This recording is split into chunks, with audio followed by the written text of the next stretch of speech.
In this video, I'm going to show you how to build professional quality built-ins like this.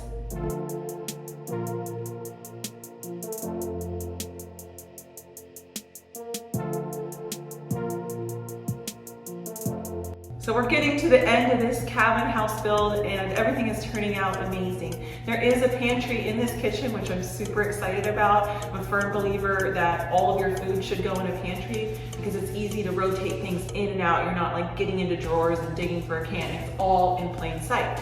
This house is really, really small. I think there's about 12 square feet of pantry space. So whatever we put in there, we want to make sure it is the best, the highest quality solution, because the 12 square feet are, a lot more expensive than a couple $100 difference between cheap shelving and really high quality shelving. So come on over here and let me show you what we got going on. So we built this pantry out of 3/4 inch thick plywood shelves, and we gave it a full face frame just to give it that nice finished built-in look, because if we put doors on this and the doors are open, you will see this and it adds to the beauty. Probably my favorite part of all though is this bottom.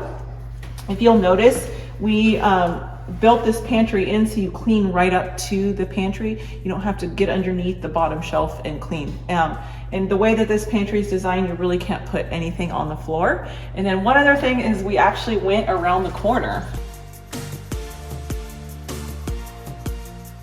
So we gained a little bit of storage space there, but what I like most about it is the storage is more accessible. So you could do a lot of different designs with this same. I would have loved to have done like a 24-inch deep lower and then a 12-inch deep upper, but it's such a small space, it just didn't allow in this pantry. So if your pantry, you would like a deeper pantry, no big deal, just use a wider rip to your plywood to do that. So let's get into the build. I went ahead and pre-painted all of my plywood pieces just because it'll be a lot easier to paint it now than it would be in that tiny closet. And then on all the shelving pieces, so these are all the boards that run horizontal, I just drilled 2 pocket holes, one on each end. And then now time for assembly. So one of the tricks when I drill my pocket holes, I always hold my pocket holes just slightly, and I'm talking about 1/4, maybe 1/2 inch to the right. That way the pocket hole joints never intersect when you're attaching multiple shelving boards to the same divider at the same spot. So just the little tricks like this can make a huge difference. So I just use a spacer to place all the shelves, and then to add some strength and give me something to tie it to the wall, add some base supports, which are essentially just 1x3 boards. Now for the corner piece. So the same thing, just built 1/2 of a shelf, and I just kind of measured and just built it a little bit small. I think I'm about 1 inch small, and then just attached it with my pocket hole jig right to the existing shelves. This is why I love the pocket hole jig so much, is you're able to do those flat edge to edge joints. Okay, so now for the installation. So it's mostly pre-painted, and we just kind of hauled it in, and this is where I always get myself in trouble, is I'll build something too big and then, oh no, how is it going to fit in the opening?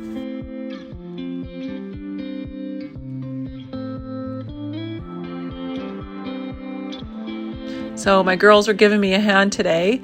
We had to take one out and then barely slide that one. I'm really lucky that it actually fit in there. I'm so glad that I made it about 1 inch small, and then that second piece.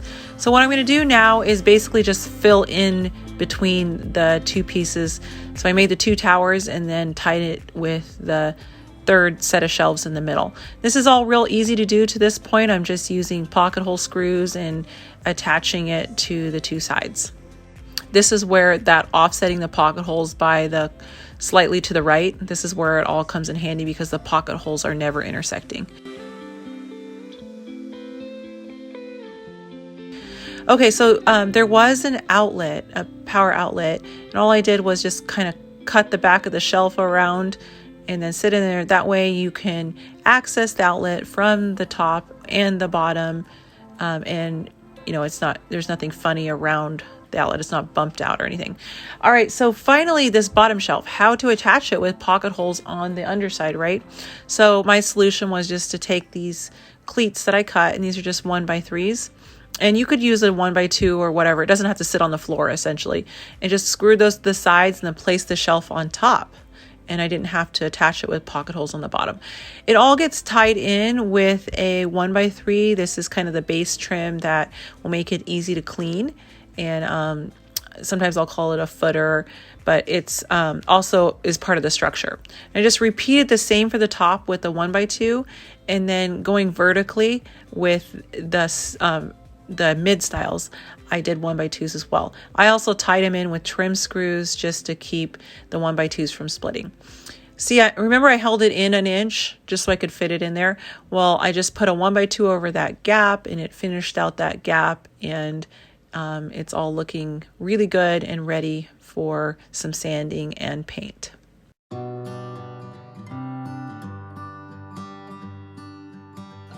Pre-painting it was the ticket. All I had to do was paint those 1x boards on the front.